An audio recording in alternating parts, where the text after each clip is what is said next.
programa natin ngayong taon. Actually, isa po talaga sa layunin Tagaytay Medical Center ay magbigay ng patuloy na programa katulad po ng mga ganito, yung mga health awareness campaign or ang informasyon po para po marami po tayong matutunan. Ano po, sa mga susunod po kasi, magiging programa na po namin, lalabas po kasi kami ng mga barangay, so definitely po hindi lang po dito nagtatapos itong aming mga programa. Ano po, ngayon po, medyo interesting po yung aming topic.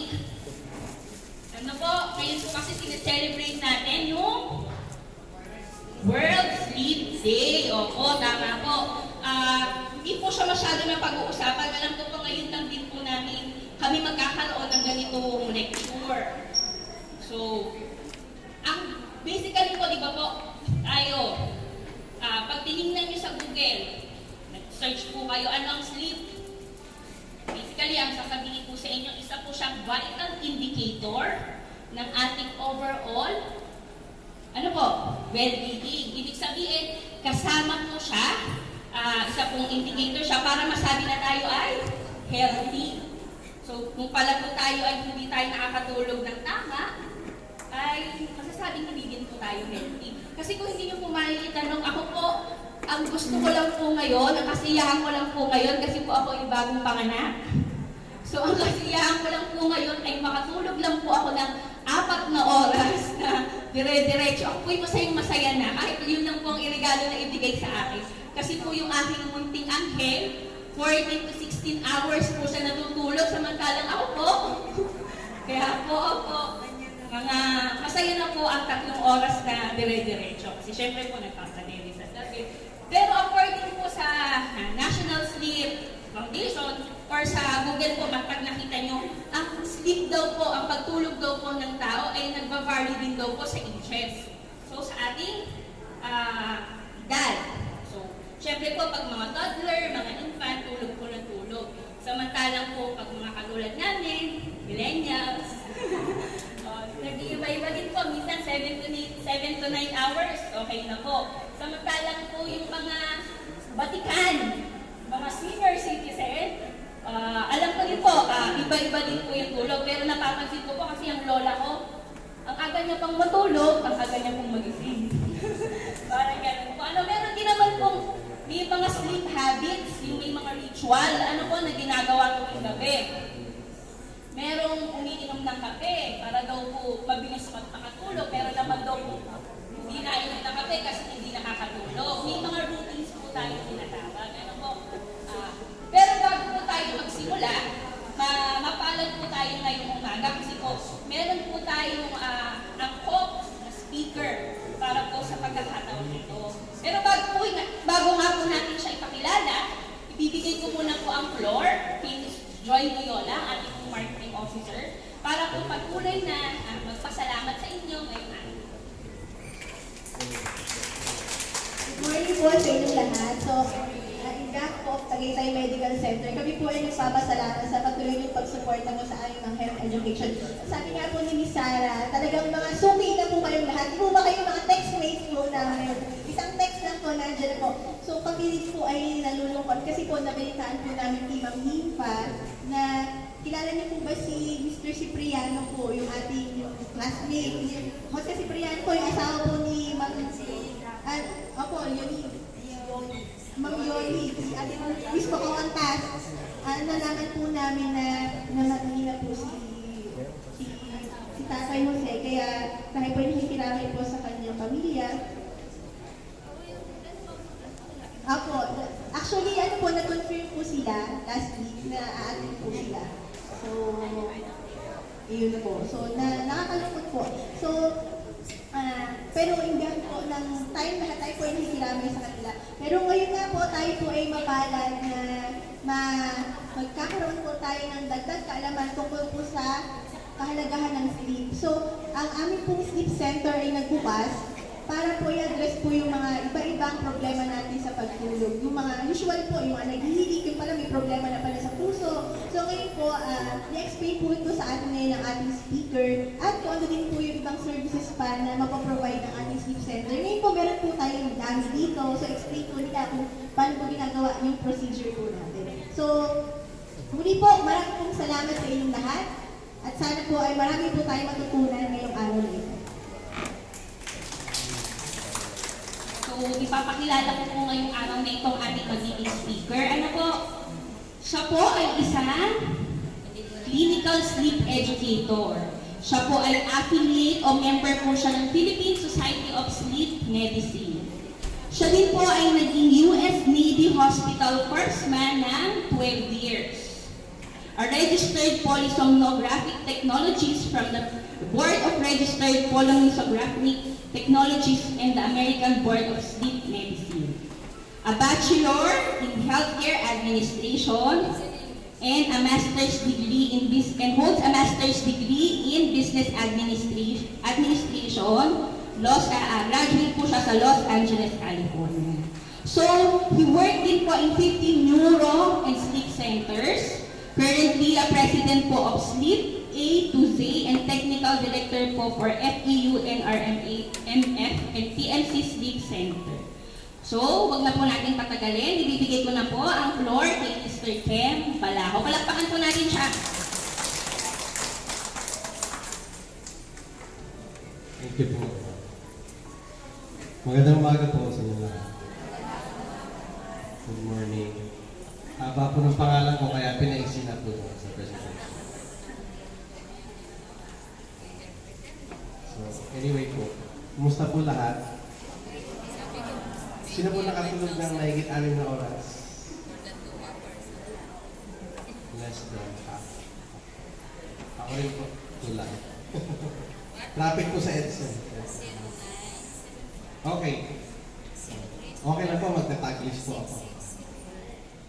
So, we actually had a World Sleep Day on March 15th.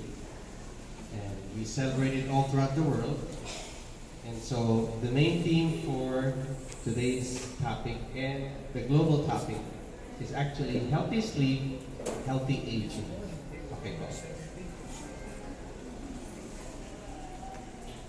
Now, let's start with this. Familiar po ba tayo dito? Ano kung gumagamit ng kahoy pa at saka ng gas? Okay, dapat wala na po. So, tandaan po natin, paano po pag nag-leak ito? Problema po ba? Kahit malaking leak o maliit na leak? Ano po kaya parang mangyari?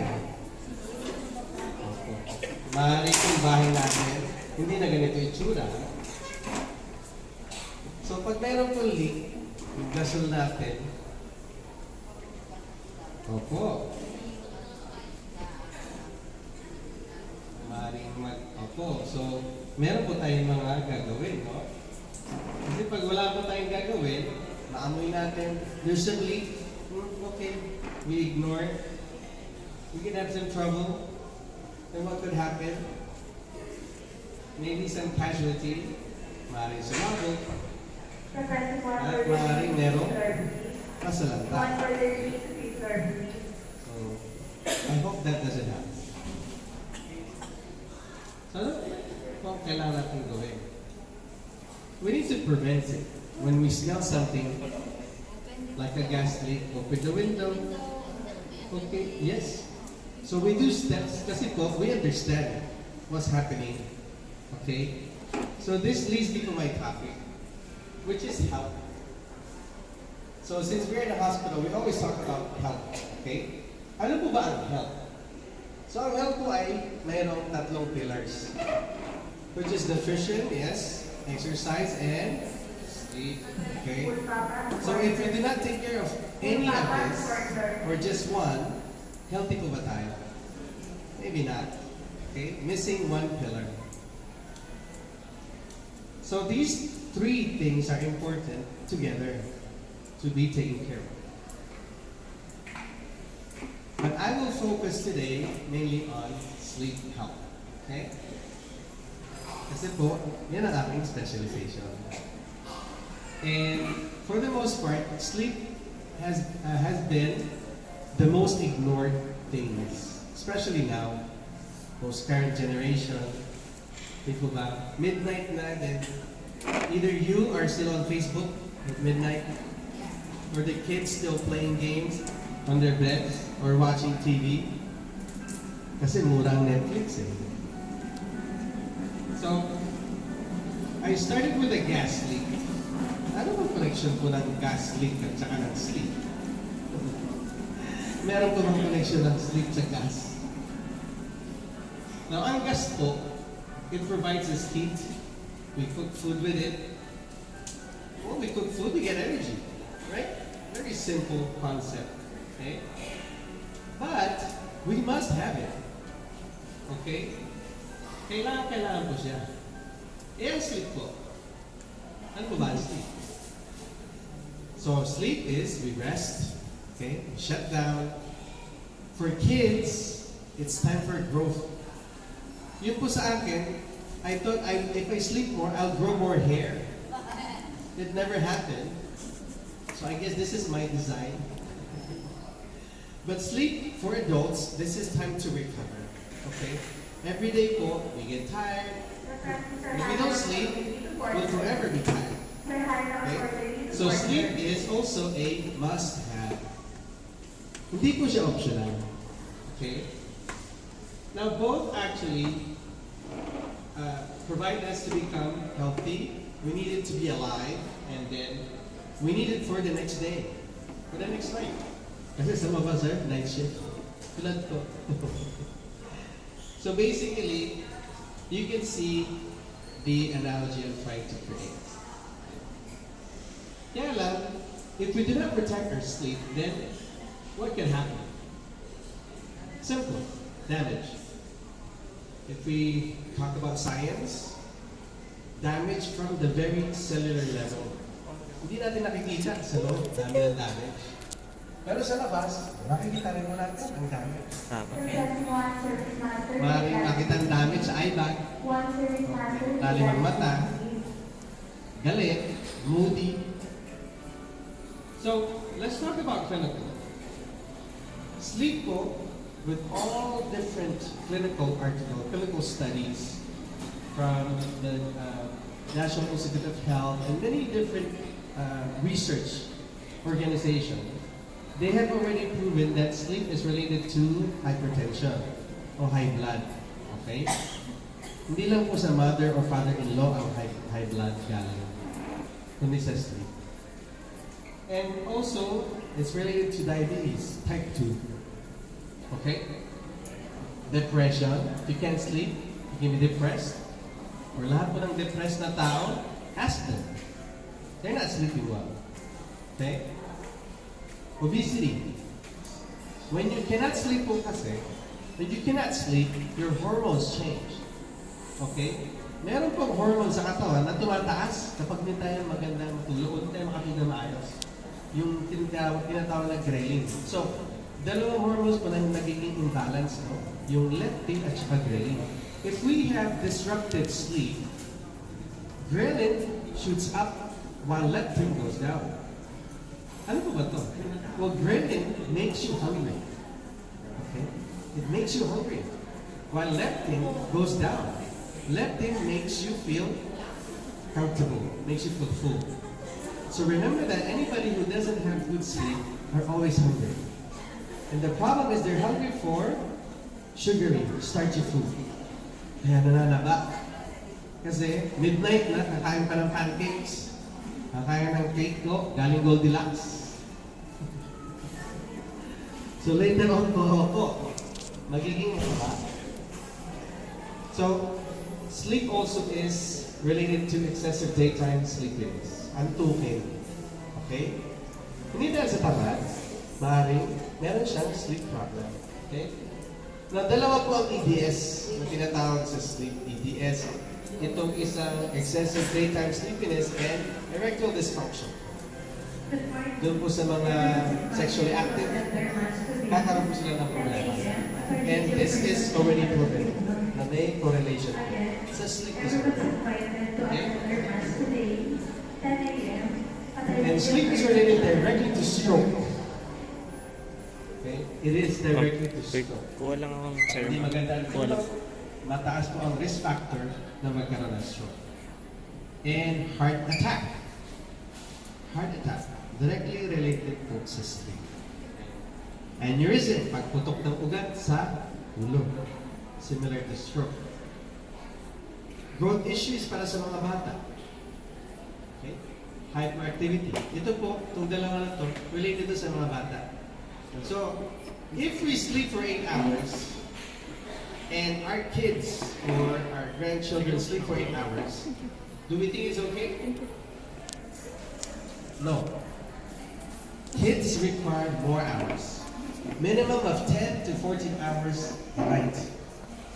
So if we are awake and we sleep late, don't let that happen to your kids or your grandkids. Even to your neighbor's kids. They're playing outside at 11 p.m. That's not good. They need to be in bed. Because if they do not get 10 to 12 to 14 hours of sleep every night, they hyper. They can't focus. As if they drank Cobra. Okay?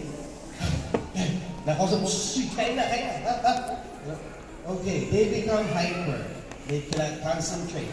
They cannot perform well in school. Minsan, tatawag yung principal. Ma'am, yung anak nyo, kulit-kulit. Nag-lecture kami, tumatalon-talon. Sinasakal yung katabi. Why? Dahil makulit si Jose? Hindi. Maaaring kulang sa tulog. We ignore this many times. Kasi this is the fault of us, parents, grandparents, guardians. We ignore the importance of sleep, especially with children. Especially with children. Tayo, okay na. We are formed. We are beautifully mature. But the kids, they need to grow. They need to be healthier. We cannot allow them to be damaged while growing up. Okay? So, sa sleep ko, importante dyan yung tinatawag na deep sleep. Alam mo po yung deep sleep? Narinig natin. Uy, deep sleep siya. Kasi natutulog, nakabuka yung buhanga. Opo, mahimbing, humihilik. Kalim ng tulog, di kumagising eh. So deep sleep is very important, especially for children. And especially for toddlers, infants. Kasi po, deep sleep will allow them to grow. Yung HGH, yung human growth hormone, dyan siya nag-release kapag deep sleep yung bata. Eh paano pag pinatulog niya alas 12 na madaling araw? Then they have to wake up at 5 or 6 to go to school. May deep sleep na makukuha? Maybe, pero konti lang. Not enough. So are we guilty of something? Yes? Absolutely. Tapos magkataka kayo, makulit, tigil sa ulo, hyperactive, parang nakakobra. Because they're sleep deprived, just like us. So, for adults, sleep deprivation results to lower productivity. Meron po kayong mga katrabaho, malingat konti. Ha? Ano? Okay. Konting upo, tulog. Sa UD Express po, sakay kayo. Ilan yung natutulog? Papunta, 6 in the morning, everybody's asleep. At night, the same way. Is that normal? No, it's not. It's not normal. It's not normal to fall asleep when it's not time to fall asleep. Simple. Remember the back in the day, para po akong think about our families and relatives that live in the provinces where there are not much electricity. Ako po, nakatakot yung probinsya ko kasi sa father side ko, taga-Basilan po. Pero actually, ganda po ng mga beaches. Nakukulit lang po yung mga abusaya. Pero meron pong ibang mga abo doon, mga abusarap, na mababait naman. Doon po, yung ilaw, yung kuryente, hindi palagi meron. Parang nakarasyo. Mamaya meron, mamaya wala. Pero guess what po? Most of the people sleep at 8 or 9 p.m. Okay. Kaya lang, pag nagpinilaw, oops, i-on. Telenovela, tinala ng p.m.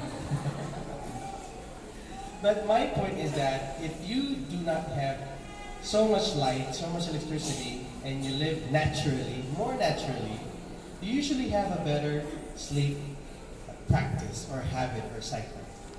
Okay? And we can discuss that further later on, okay, if you like. In short, when you have sleep problems, you are not very productive. And ito po masama. Sleep is related to sudden death. It is. There's medical articles related to this. Sleep disorders is related to sudden death. And ugliness. Pagkitawa naman po.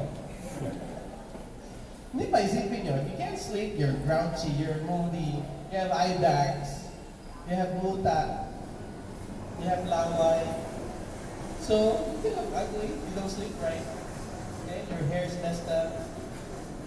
Not mine, it's always nice, kasi I sleep. And I don't have much. So you get my point. So should I keep going about what sleep issues? Without good sleep, it makes us get... Nothing is wrong with old. Something's wrong. Well, nothing's wrong with that. But my point is prematurely. Okay? Hindi ko natin gustong tumanda prematurely. Okay? At saka sudden death. So let's talk about comorbidities. Okay? Ano po ba yung comorbidities? Ito po, based ito sa clinical study. Okay? So ang comorbidities po ay yung partner ng may sakit sa pagtulog. If you have some type of sleep disorder, usually you will have high blood. Sino ma high blood dito? Ako. Because I have sleep apnea. So 80-something %, if you have high blood, tapos po, may maintenance kayo, at nahihirapan pa rin makontrol ang high blood ninyo, 83% positive kayo for sleep disorders. Okay? So, immediately, more than likely, you are positive for a sleep disorder. If you have high blood and you can't control it. Oh, you have high blood and you already have 2 medications. Something's wrong. And you are related to a sleep disorder. Now, if you have some obesity issues, you are 77% more than likely are suffering from a sleep disorder. Okay? It's not your fault, but that you can take care of it. Now it goes down the line. Congestive heart failure, pacemakers, irregular heartbeat, diabetes, 50%. Pag ang tao po may diabetes, more than type 2, more than likely, positive po siya for sleep apnea or sleep disorders. Immediately. So this is a global and well-known study. And all hypertension, as I mentioned before, and then coronary artery disease. Now, bakit po natin alam ito? Kasi po, sleep medicine is not new. It's not new. Sino po nakarinig na sa sleep medicine? No. So, hindi lang pa siya well advertised or well spread out globally. Okay? Ang sleep medicine po, it started back in the 1800s. There are usually psychiatrists, psychologists that started talking about sleep. Kasi po, they became interested in sleep because of depression types of patients. So they started talking and thinking about sleep problems. Now, 1968 po, yan sa US naman, lalo it became some form of more formal science sa US around 1968. So we have these 2 people that we know now as the fathers of sleep medicine. Si Dr. Dement, William Dement, at saka si Dr. Christian Guilleminault. And they are still very active today. They're still teaching and spreading the knowledge of sleep. Now in the 1980s po, 1980s is when the devices were actually discovered or invented. So, meron po tayo dito, display. Hindi po ito maliit na vacuum, okay? It's not a small vacuum. But this is called a CPAP machine. CPAP. So, we can discuss it later. But around 1980s po, this is when it became, this is when it started. Okay? Meron po isang doctor from Sydney, Australia, who invented this machine. And from then, it just developed into something even more. Ngayon po, ganyan kaliliit, they have ventilators that look like that. Very small. Okay? Now, 2007, more and more technologies have been developed about sleep. Okay? Yung diagnosis ng sleep and also the treatment. Pag meron po kayo sleep problems, hindi po lahat dadaan sa makina. Meron po treatment as in surgical treatment, meron po mga oral appliance o nilalagay sa bibig para sa treatment po ng snoring and apnea. Meron po nilalagay sa bibig. Meron po yung implants. They can attach implants to your skin para stimulate yung hypoglossal nerve para bumuka yung airway. So there's so many different treatments now from this point. Okay? So as you can see, sleep had been around since the 1800s. It has evolved and it continues to evolve. Kaya lang, bakit hindi natin narinig? Ito ba? And that's why we're here. That's why we're here. We try to promote and spread the knowledge of sleep. Kasi kaya po ito nai-ignore. That's why we ignore sleep. Or we don't value the importance of sleep because we don't understand it. Okay? Ikuha ko lang po ng upuan si Sir Robby. Now, sleep is definitely a specialized medicine. And it's very well researched in Stanford and Harvard universities. Okay? However, dito sa Philippines po, they exist here. Okay? So for your information po, dito sa Philippines, we have fellowship for our doctors. For our pulmonary doctors, meron na po silang fellowship for sleep medicine. So they can become a fellow, a sleep specialist. Pag-aating yung mga pulmonologists natin sa lung center. Maliban pa po doon, they started to develop fellowship naman sa mga ENT doctors dito po sa St. Luke's. So it has begun. But other than that, outside of the Philippines, there are sleep fellowships Taipei, and sa Korea, okay? And then of course the US, Canada. Now, we have sleep centers naman po dito sa Philippines, okay? Especially the big hospitals. St. Luke's, of course, Makati Med, Cardinal Santos, Capital Med, the other St. Luke's, and then the Lung Center. Okay? So imagine, these hospitals, of course, they can have these specialized medicine. However, we have some good news. Kasi, we have the same thing here at TMC. Okay? Can we congratulate TMC? Now at TMC, we have this highly specialized medicine, and it's available for all of you, all of us. Nandito po yung ating sleep center sa 5th floor, room 508. Now we do have some staff, we have the technology, we have the sleep systems, we have the specialized and highly skilled technicians to monitor the sleep disorders of patients. In fact, sa likod po, meron po tayong 3 sleep techs sa likod. Please stand up, be recognized. Si Robert po ang ating operations manager. Yan po. Yung sa kanan po, hindi po illegal alien yan. Sleep tech din po yan. Videographer.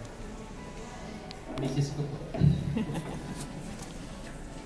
Now, TMC, we have the Snoring and Sleep Center where we can actually diagnose any type of sleep disorders. The same way as they can diagnose in St. Luke's or in Harvard Medical. We can do it here.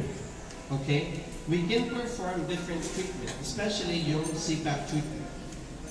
We can perform nighttime or daytime sleep studies. Alright?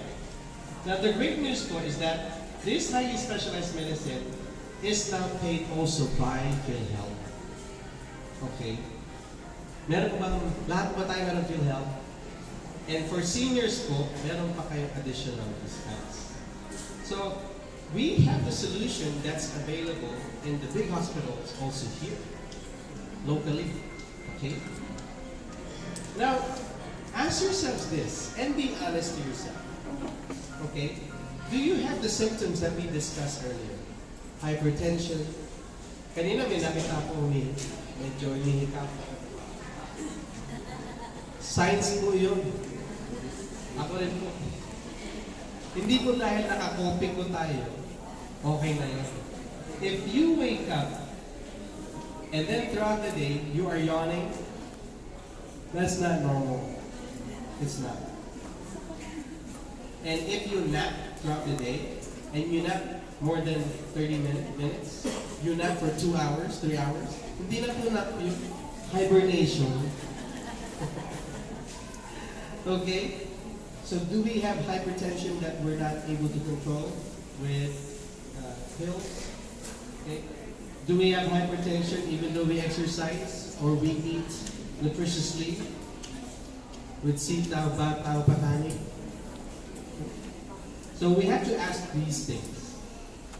Now, again, I want to re-emphasize the importance of understanding the relationships of these problems: high blood, diabetes type 2, okay, obesity. If you had stroke, or you know somebody with stroke, they are very high, likely are positive for sleep disorders. Okay? Especially po yung tinatawag na sleep apnea, yung hindi paghinga. You heard of somebody going like this, and then they stop. Quiet. No? When they become quiet, look at their belly. Look at their belly. It will move. Parang belly dancer. What happens is that they're choking. Sara na po yung kanang airway. Kaya yung belly is trying to pull air. Tapos biglang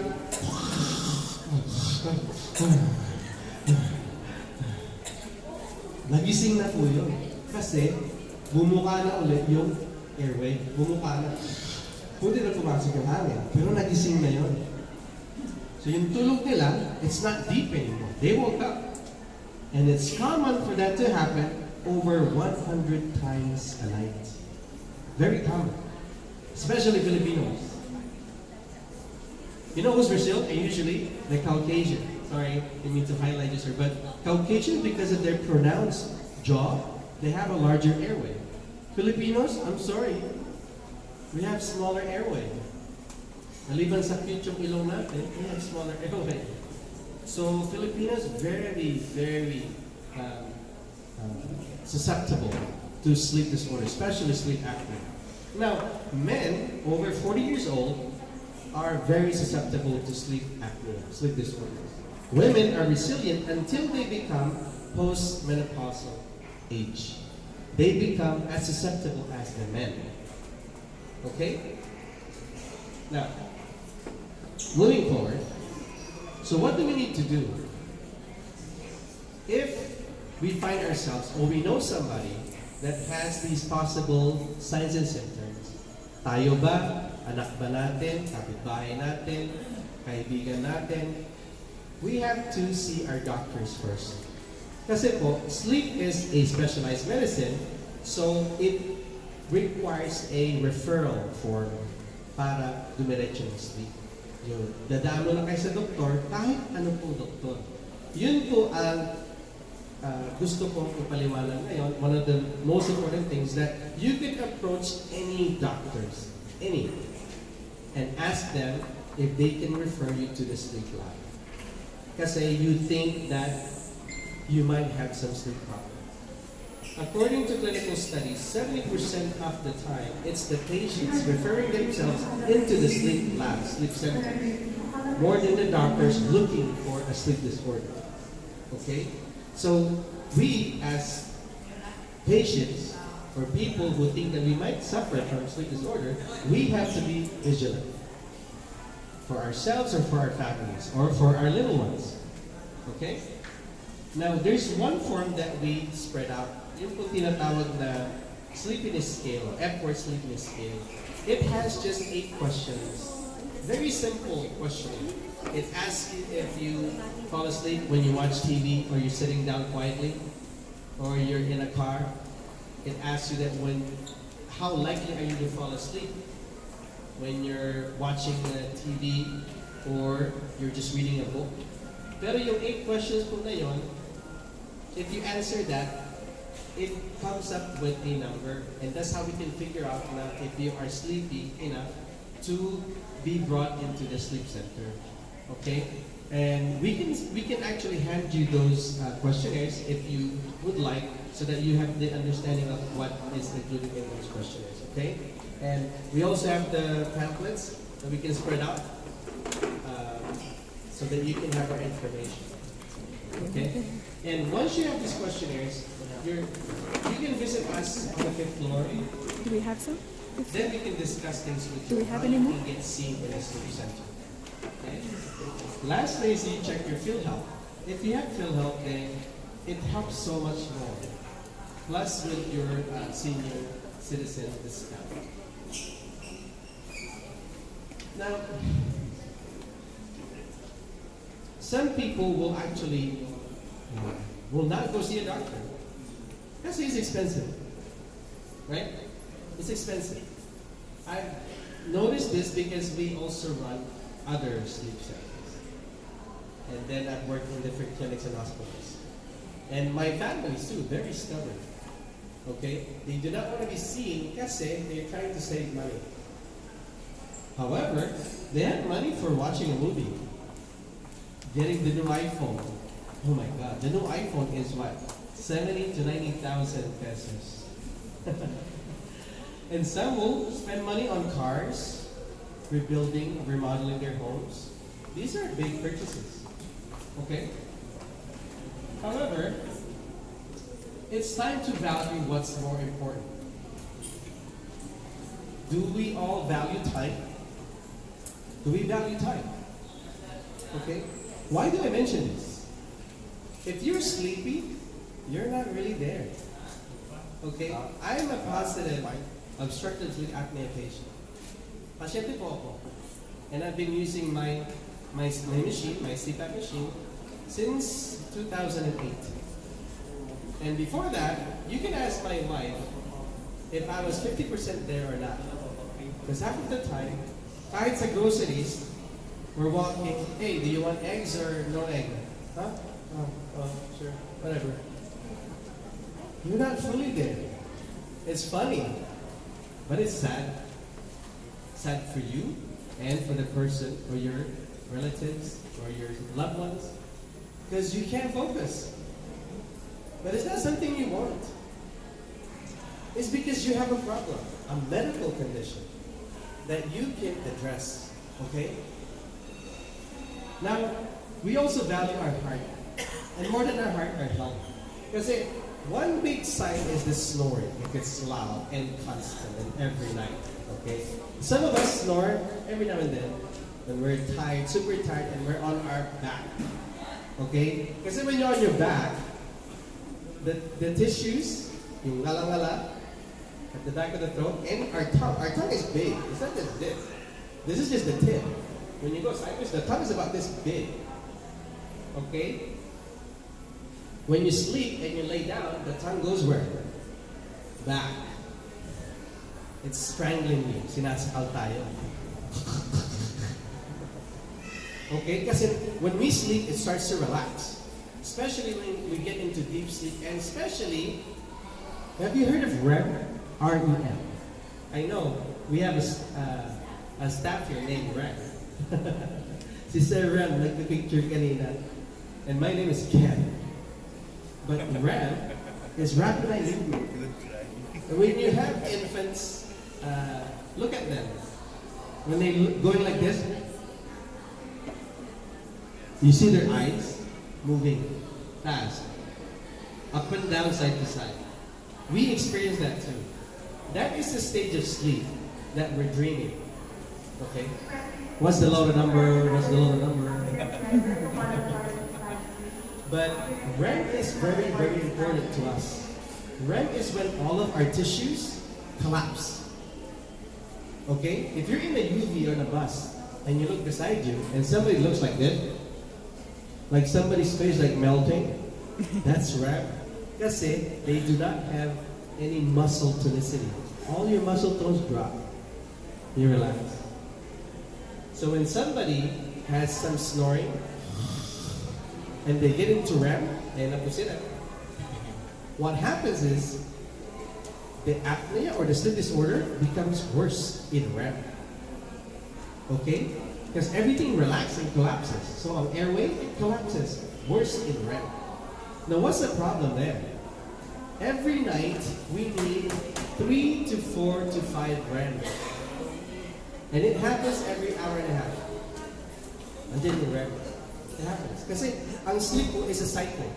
Different stages of sleep. And one part is REM. It's when we dream. Okay? To dream. The impulse of the dream. Now, the importance of REM is this. When we get into REM, our body secretes the cerebrospinal fluid sa brain. Every day po, meron tayong toxins na naiipon sa utak. We have toxins in our brain. So, we eliminate the toxins in where? REM. We eliminate the toxins during REM. However, if you have sleep apnea, you hardly get into REM, not even one. If you have severe apnea or sleep disorders, you cannot get into REM. Very hard. Kasi your airways are collapsing. You wake up again. You don't get into deep sleep. Okay? So what do you think happens? So we hear na, oh, madre. I'm sorry. Kumadre, kumusta na? Sorry po, sister. I meant to say kumadre, kumusta na? Ay, okay lang. Nag-toxic ako. Hindi ako nakatulog. We use this term a lot. We say, how are you? I'm toxic. Can't think right. Too busy. Very toxic. It's a true statement. Every day we produce proteins. It's a byproduct of our brain activities. And those proteins are toxic. And it's only eliminated when? In REM. In REM when we dream. If we have sleep disorders, you cannot get into REM, or your REM is limited, very short. Okay? So you can imagine now what happens to the accumulation of toxins in our brain. That's why kung meron kayong sleep disorder, sleep apnea, you cannot think straight. You have memory loss, you're grouchy, you're moody. It's very normal kasi you have a sleep problem. It's not because you're grouchy intrinsically. Okay? So does that make sense? He looks at me. If you're able to protect your REM, you can wake up refreshed like that girl on the lower corner. You can protect your time. Because with time, you can be more aware. Okay? Example, may date mo kayo. Okay? Kausap niyo yung mister niyo, boyfriend niyo. And you're having a good, nice dinner, and then she's talking to you, or he's talking to you, and this is what you're doing. What a lost moment, correct? Same thing when you have for me, we have small children. So when I'm sleepy, I can't play with them. I miss a lot of chances, okay? Now, these are the most important thing compared to the other things that we are okay to spend money on. Gadgets, travel, movies, food. Who likes food? I love food. Okay. Masarap po. Jerry's has that really good sashimi. Anyway, moving forward. So we are asking you to choose not these things and not to allow yourself to suffer and to get old prematurely or get old sickly. Who wants to get old sickly? Nobody, right? What I'm asking you to do is if you smell the leak, muy gas. and you know you have hypertension, you have diabetes, you're sleepy all day long, it's time to prevent something before that leak becomes worse. Okay? Would you want to be a post-stroke patient, etc.? No. So I'm talking about just protecting your own health by protecting your sleep. I want you and myself to age beautifully. And this is my message for today. Okay? If you smell the leak in your house, do something because you know it can lead to something worse. If you know, and now you're aware of the relative sleep problems, what we call comorbidity, hypertension, ano pa ba yung iba? Obesity, diabetes, aneurysm, sleepiness, stroke. If you're aware of that, or you know somebody has these problems, it's time to do something about it. I've given you the steps. It's very easy. And if you have any questions about any of these things, feel free to ask. Okay? I thank you for your time and your attention. And we'll be here to address any questions. Thank you, folks.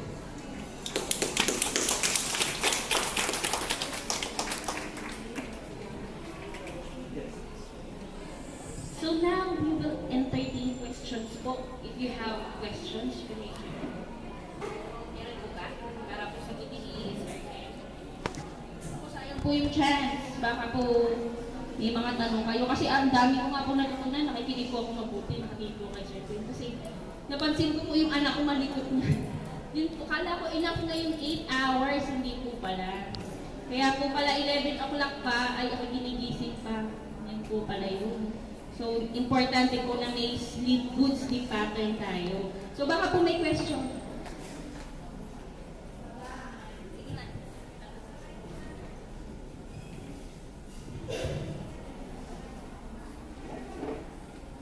Hi, good morning po. Good morning.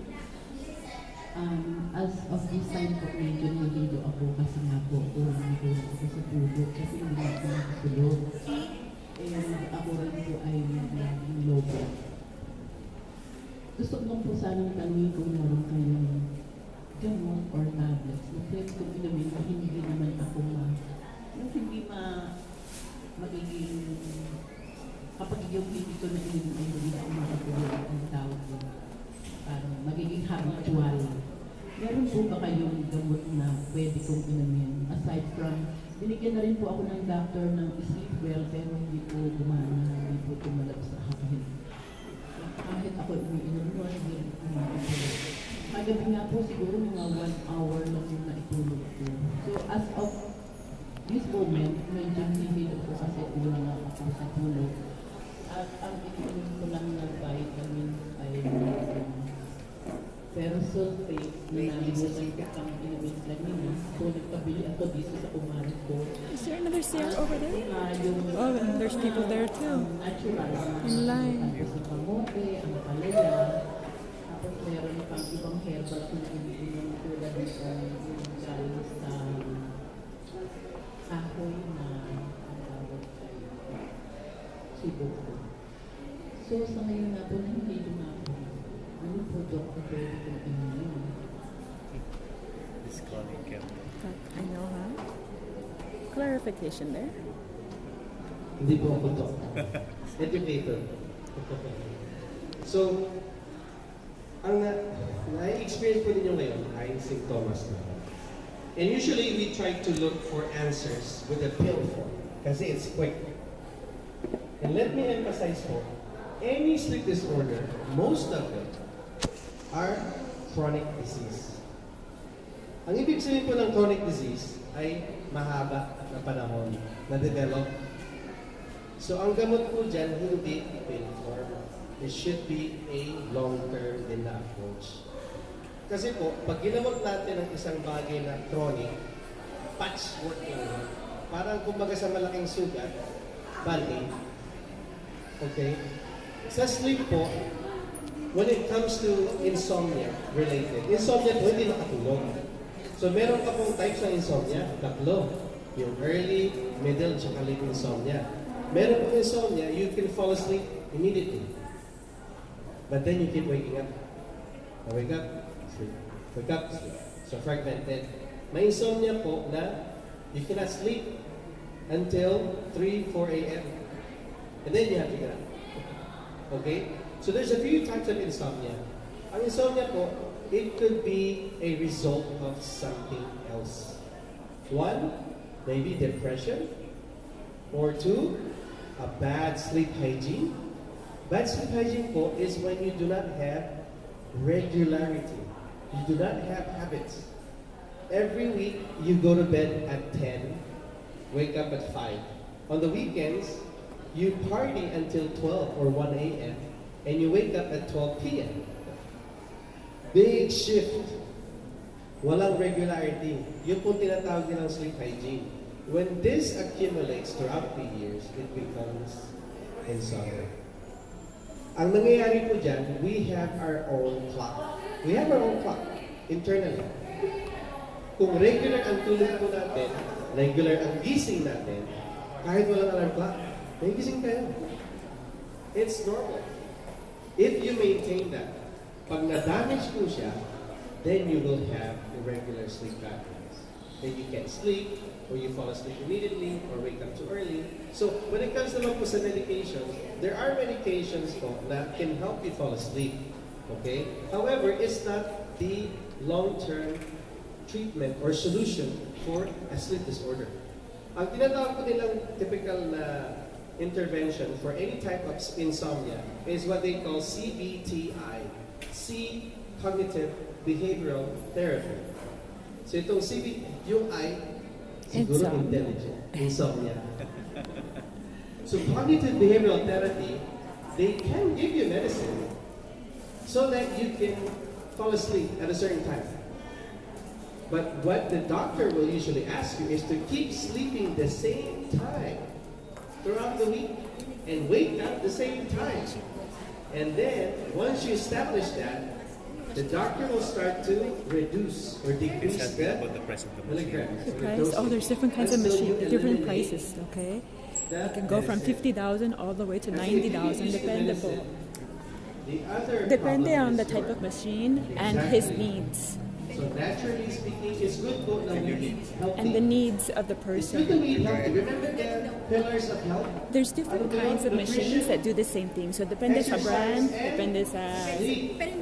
Dapat pala po, They can go from 50,000 po all the way to 90,000 and more. Yung mask lang. Oh, ang mask, depende sa brand. Okay po. Minsan 5,000, depende. I'm not sure which one exactly is that one, pero minsan 5,000 to 8,000. This is a ResMed brand po, or high brand. I will talk to my husband because he knows more about ResMed. He used to work for ResMed, so I will tell you specific. You're already using, and you need that kind of mask. Nasal mask or full face? Nasal mask or full?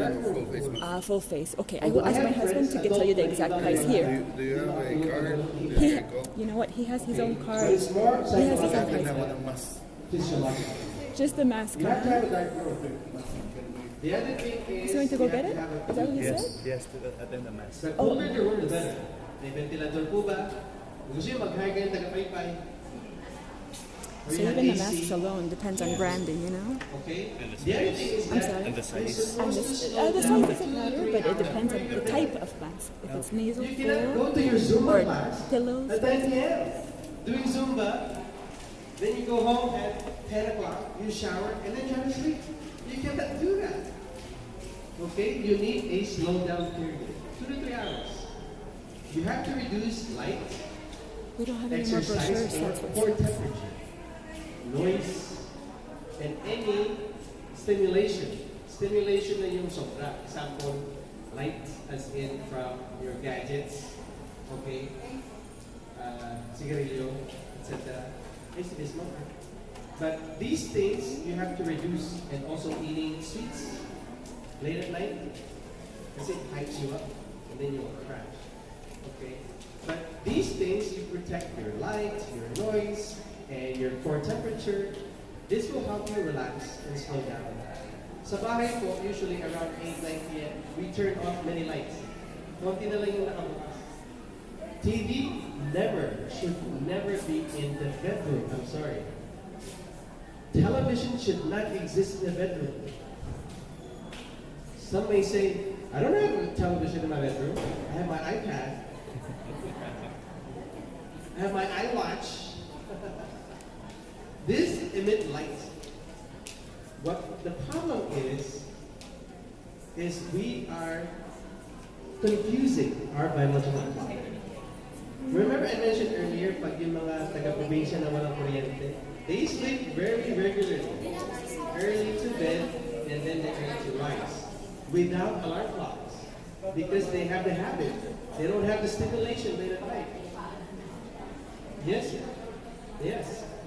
Okay? Kasi our alarm clock, it's called circadian rhythm. Circadian rhythm it's influenced by light. Predominantly by light. Sa umaga po, when you see the sunlight, the circadian rhythm, it records that. May araw, 6 a.m. Then our own circadian rhythm will count 24 hours. It will regulate, okay, by my estimation, your circadian rhythm is thinking, okay? Okay, I woke up at 6 a.m., I saw light. Then I started to walk and 8. The circadian rhythm creates a schedule for you. Now by 6 p.m., 7, 8 p.m., it will start to release some melatonin. Melatonin, ang paantok. Walang dagdag na. This is natural. Thank God, right? We are created perfect. Medically, physiologically perfect. Chemically. We are created perfectly. Kaya lang, why do we have problems? Because we do not take care of it. We ruin it. Pero it doesn't mean that you cannot fix it. Our circadian rhythm, kung na-damage na po, you can fix it. It might take weeks, months, but you can fix it. So, now, additional solution for insomnia times. You can't fall asleep or you wake up early, you have to use the bathroom multiple times, then you can't sleep anymore. This is what you can do. Let's say right now, you sleep at midnight and you want to sleep earlier, like 10 p.m., right? So I mentioned earlier, you have to take a few steps back, 2 to 3 hours before you go to bed, that you will not do any Zumba.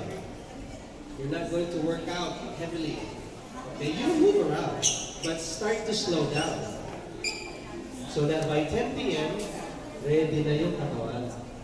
You're not going to eat heavily, etc. By 7 p.m., 8 p.m., if you want to sit around 10, 11 p.m., you turn off many lights. Just don't turn off all the lights, you're going to hit each other in the house, okay? So, if you start to sleep, example, like I said earlier, you always sleep around midnight, but you want to sleep at 10 p.m. Okay, you start to relax at 7 or 8 p.m. so that you can have better sleep. Then you lay down at around 11 p.m. Okay, lay down 11 p.m. because you always sleep at 12, right? But you want to sleep earlier. Lay down. Do not do anything. Just lay down. Close your eyes. Close your eyes. Make a prayer. Okay? Wait 10, 15 minutes. If you cannot sleep, get up. Get up, go to a chair, read something boring. Or just, if you're religious, pray. Relax your mind. Get yourself sleepy. Once you're sleepy, okay, I'm gonna go to bed. Okay? You keep doing this until you are able to sleep at around 11:30 p.m. Okay? What you're doing is you're teaching your own biological clock that when you lay down on your bed, you're going to sleep. Your body will start to produce melatonin, so you will sleep. Does that make sense? Now, that might not happen the first night, maybe second night, first week, second week. Once you develop that, then start to sleep around 10:30 p.m. Make it a bit earlier and do the same thing. Do the same thing. You're teaching yourself. You're doing your own cognitive behavioral therapy. Okay? And then the other most important thing out of this is you get up at the same time. Regardless if you're still sleepy, get up. Get away from your bed. When you do that, you will now teach your circadian rhythm to have a good schedule for you. And once you're able to get there, you'll be okay. Hope that helps. Any more questions?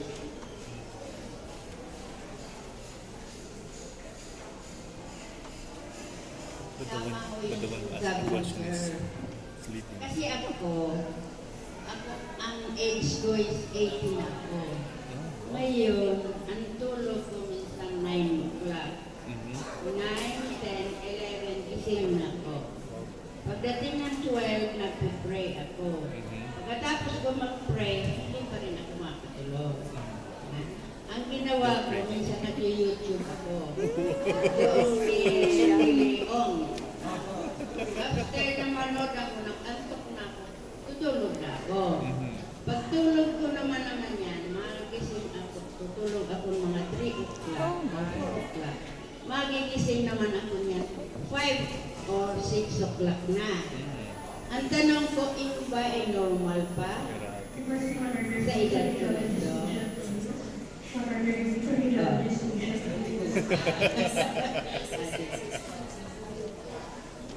So, 80 narinig hanggang ko na lahat 6 yung katanungan ni Ma'am. Beautiful, huh?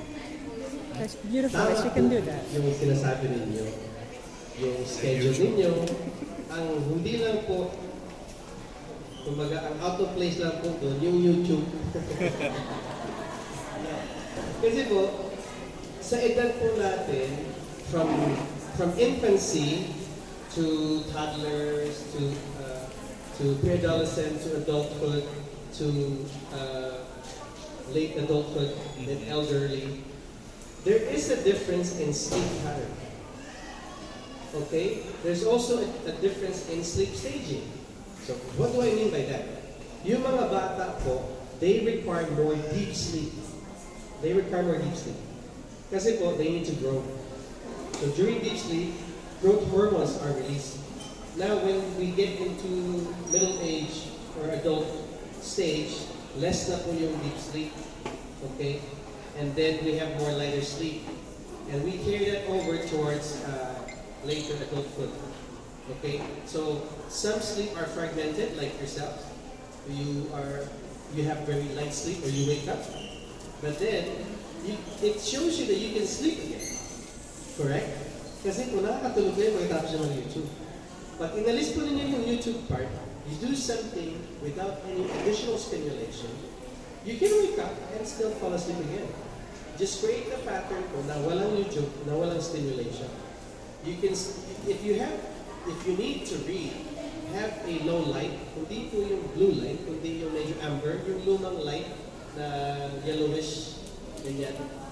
Kasi po, hindi siya nag-i-induce o it doesn't mimic or it doesn't copy the sun's frequency of light. My point is that yung blue light po, if we see that, like sa television, sa cell phones, it emits blue light.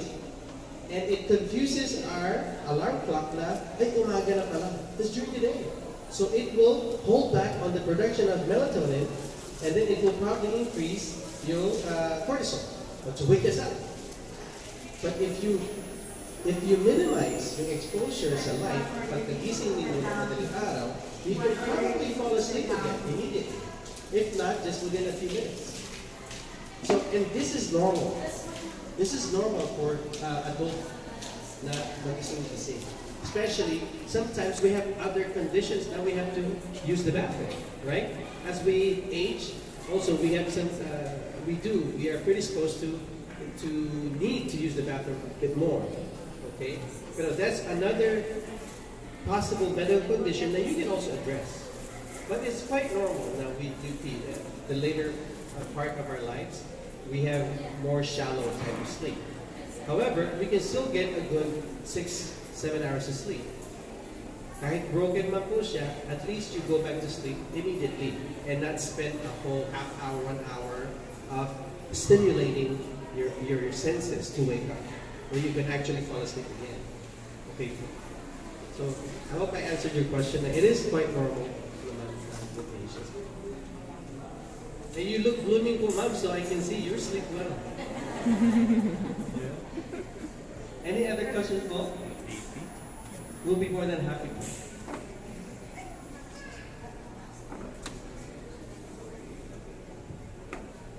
Good morning, everyone. Thank you, Doc. Very informative po yung lecture. Educators, thank you po. Actually, this is my first time to know that there is a celebration of the World Sleep Day. As I was listening to you, medyo natatouch ako kasi what you have shared, nagagawa ko naman. At my age, going to 75 na ako this coming April. Talagang naging habit ko yung before, after 6 o'clock, nagdadasal na ako. Yun. And then, pagdating ng 6:30, nanonood ako ng balita. And then, after the balita, pinapatay ko na yan, nagdadasal na naman ako. So, by 9 o'clock, natutulog na talaga ako. And then, kasi nga, naging habit ko na yung ako gigising ng 4:45 kasi maliligo. Sisimba. Kasi siyempre, kailangan na ako nasa simbahan that time. Talagang fresh ako yun. Basta lang yan.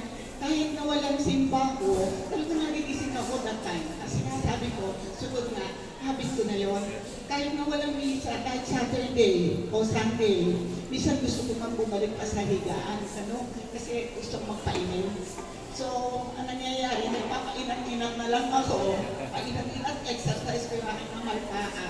Para at least, hindi na ulit ako makatulog kasi baka kumalay sa misa ng 7:30. So, every time na pag ako hindi nakatulog, kasi seldom lang naman ako magkaroon ng insomnia. Yun ang pasalamat ko kay Lord eh. Kasi siguro dahil kami kapit kay Lord, hindi mo pinababayaan. Lahat ng mga sinabi mo, talaga, ay talaga ako napapatay ng ilaw. Ayoko na may ilaw. Pero I have a cellphone na may dasal. Lahat ng dasal ay naandun doon. Talagang pinag-inaman ko yan. That was 3 years ago. At tutulog na ang dasal. So pag ako hindi makatulog, nagro-rosary ako. And then, pag hindi pa rin ako makatulog, binubuksan ko na yung lahat ng mga dasal doon. So actually, nakakatulong yung sa akin. Yung dasal. Ewan ko siguro, hindi kayo maniniwala kasi ako yung pala simbahan. Lagi ako nasa simbahan kayo sa sister. Huwag kayo maniniwala. Pero talaga totoo yun. Naging habit ko na ang gumising ng 4:30 at para ako maligo sisimba. And then after the mass, pag ako medyo inaantok, pagdidilig na ako ng halaman para hindi ako makatulog. Pero by minsan ay after lunch, nagnanap na ako. Pero nag-a-alarm ako para hindi ako makatulog ng matagal. Kasi pag ako nakatulog ng matagal, hindi ako makakatulog sa gabi. So, ganyan ang ginagawa ko. So, regular yung ginagawa ko. Ngayon, pag yung full day of activity ko, like yesterday, hindi ako nakatulog ng tanghali. Pero pagdating pagkadasal na pagkadasal ko, ako ay gusto ko nang matulog. Pero sabi ko, kailangan 9 o'clock para ako gigising ng maaga. Yun ang ginagawa ko, routinary. Kaya siguro, in the first place, si Lord, huwag kayong bibitaw kay Lord. Yun ang masasabi ko sa iyo. Yung sinabi ng aking kapatid, sister siya, yung di makatulog. Yun. Kasi negosyante yan. Kasi siyempre, marami yung activity, marami yung ginagawa. Siguro, nakukulangan siya sa sleep, maraming iniisip, marami siyang plan. Kaya ako hindi na nagpa-plan eh. Kaya lang ako nagpa-plan kung meron akong activity na gagawin ko. Saka pa lang ako nagpa-plan. Pero all day, pag ako hindi nga makatulog, minsan pinubuksan ko na lang yung aking tablet, naglalaro-laro, and then natin naghihikap na ako, tutulog na. Okay. Yun ang aking routinary. Thank you for listening. Thank you po, ma'am. when your testimonial na yung habit ay talagang gumagana. Now, I wanted to address something that you mentioned. You mentioned that you take some nap. So if I may share something na, when you nap po, don't nap too long. Ang nap po should be 15 to 20 minutes. Mahaba na yung kalating oras. If you nap longer than that, you nap for 1 hour to 2 hours, it affects your sleep at night. It's okay po to do power nap. 15 minutes, 20 minutes power nap is actually good. If you're sleeping, it's a sign po na you missed some sleep the previous night. That's why your body is asking you to nap. Kasi there is a term po sa sleep medicine na tinatawag na sleep debt. Hindi po yung debt na yung kamatayan. D-E-B-T, debt. Utang sa bangko. Sleep debt, example po, this week po, personally, I need 6.5 hours of sleep. That's my maximum or optimal. When I sleep 6.5 hours, I feel good. Okay? I feel good. Okay? But when I sleep for 5 hours throughout the week, I'm missing 1.5 hours each night. And it will accumulate towards the end of the week. So by Saturday, if I don't have anything to do, like I don't have any business meetings or whatever, babawiin po yun ng katawan ko. I-charge niya ako. It will keep me in bed for a few more hours because I owe my body a sleep debt. Okay? So when we get sleepy around noon or 1 p.m., nantok kayo, kulang tulog nyo agabi. Go take a nap. Okay? Kung hindi naman kayo, if you're not in Congress or hindi kayo nasa duty, you're just relaxing, go take a nap. Take a nap po. But make sure you get up by half an hour, 20 minutes, half an hour. If you go and sleep too long, it will push you to deeper sleep, and actually you will wake up groggy. So you know if you woke up not in a good stage of sleep is when you wake up and you're groggy. Pag nagising po kayo sa deep sleep na tinatawag, groggy kayo. Pag may ginising kayo, sabi, uy, Junior, ako na, 6 na. Pag gising mo niya, tapos tulog ulit. Deep sleep po yun. Pero pag may ginising kayo, masayos na. Light sleep po yun or REM sleep. Sometimes you wake them up or you wake up from a dream. But when you wake up from a dream, if it's REM sleep, you are ready to get up. That's the point that you know, I woke up from a dream. But then when you wake up, you're kind of, okay, I'm ready to go. Yes, that's REM sleep. Okay? So we need at least 3 to 4 to 5 REM sleep every night. Pag kulang, aantukin tayo during the day. And so when you take a nap, you might get into REM quickly. But make sure you don't get back into deep sleep kasi if you wake up from deep sleep, you are groggy. Okay. So deep sleep is different. Deep sleep po kasi, what happens in deep sleep is that for kids, it's when the human growth hormones are released. Sa adult po, deep sleep is when the body, the tissues, on the cellular level, will actually repair itself. Okay? Nagme-maintenance sa loob. Di po ba pag may nag-maintenance sa Meralco, o kaya sa tubig, walang gagawin ng tubig patayin lahat. Magme-maintenance. Di po ba? Ganun sa katawan. Pag deep sleep, huwag nyo gisingin. Kasi pag ginising nyo, nag-maintenance. Magigising yung growth. So, nag-maintenance. So, very similar. It's missing everything.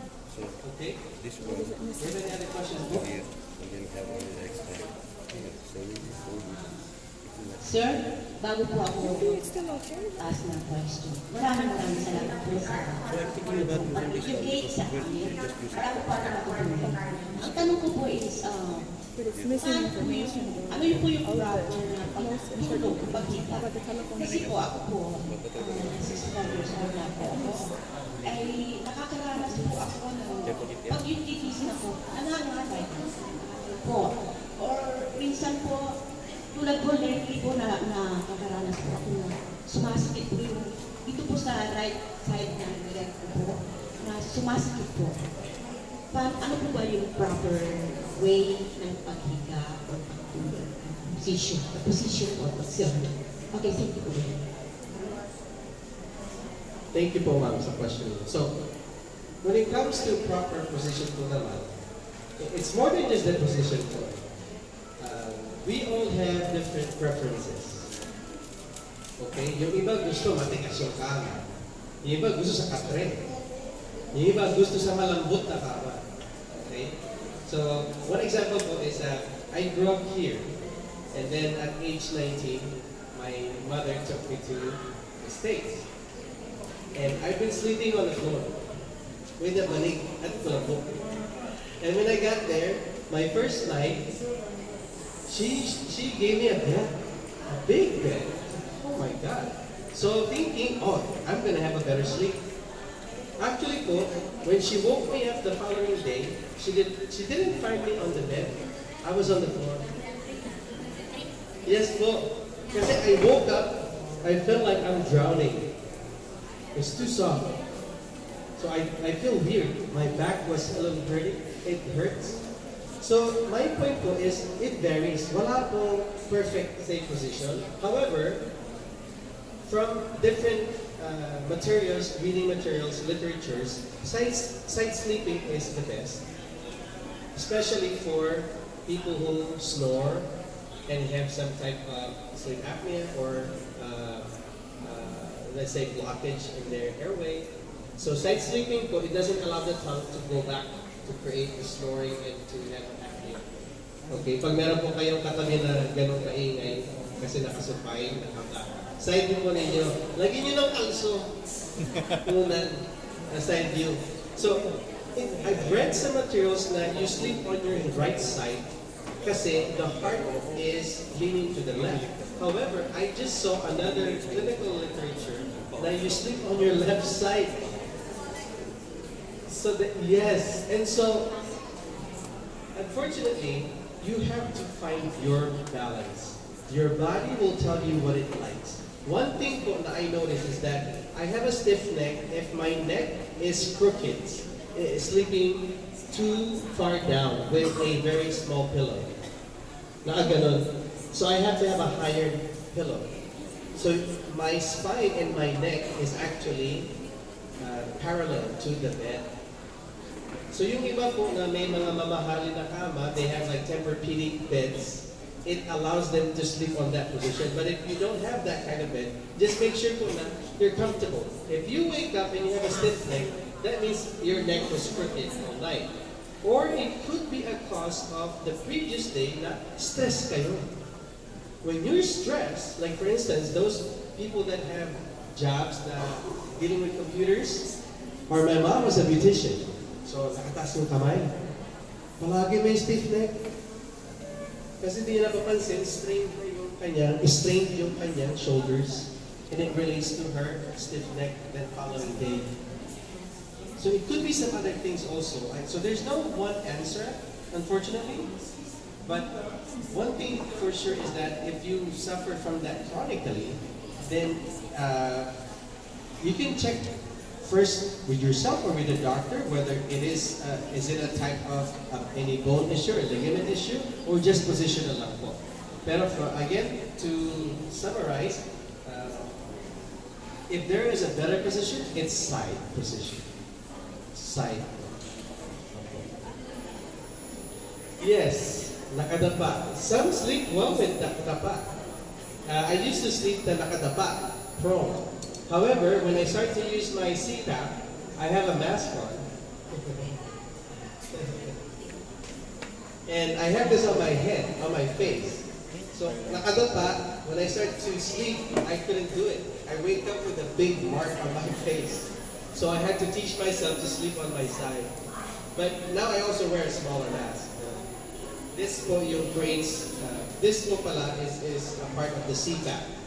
Sa mga snorer at saka yung merong sleep apnea. It opens up the airway. Well, you're welcome. I hope I answered your question. Napaka-informative po. Napalakpakan po natin si Sir S. Ang dami ko din po natutuwa. Sabay po natin titingin ko sa kanyang certificate of appreciation.